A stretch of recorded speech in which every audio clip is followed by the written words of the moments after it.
Good morning, good afternoon, good evening, whatever happens to be your time zone or your sleeping habits. Welcome to this edition of Radio Hunt 2010. My name's Brad. Most of you now, thanks to last week's videos, know me as Mr. Wizard. I T-hunted in Simi from late 1983, early 94 to about November of 93 when I moved to Chicago. It's been 17 years, almost, wow. And during that time, as with everyone else, I spent 10 years performing impossible feats of questionable legality, all in the name of the game of T-hunting. I got a bit of a unique perspective on T-hunting in that having left Simi and been around the country a little bit, there are people elsewhere in California and other parts of the country that do T-hunt, but Simi by far has the best. They're the most intense group, you know, they're the most loyal to everyone who T-hunts. I mean, they'll, like 53 found out when he first joined up that, you know, they'll drop everything in a heartbeat to do it, you know, whatever for you.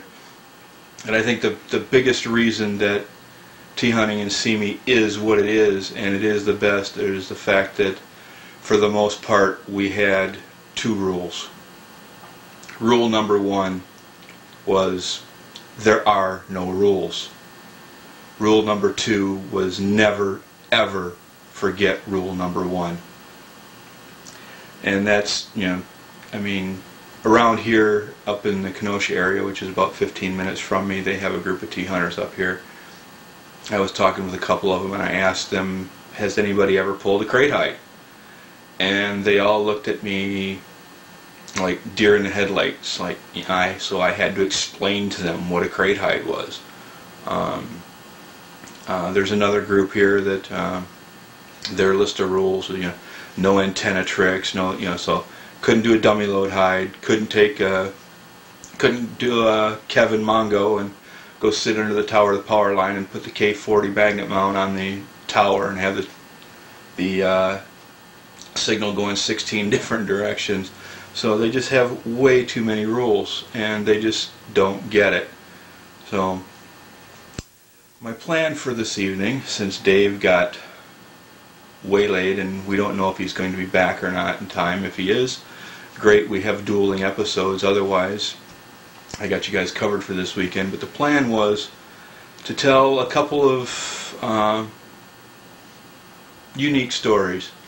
Something that I kind of have a different perspective on, again, because number one, I was involved in both, and number two, it kind of shows why T-hunting is such a unique experience in Simi Valley. Quite honestly, I think, you know, anyone who's T-hunted for any length of time in Simi Valley should be called a professional T-hunter, because you go anywhere else and nobody stands a chance.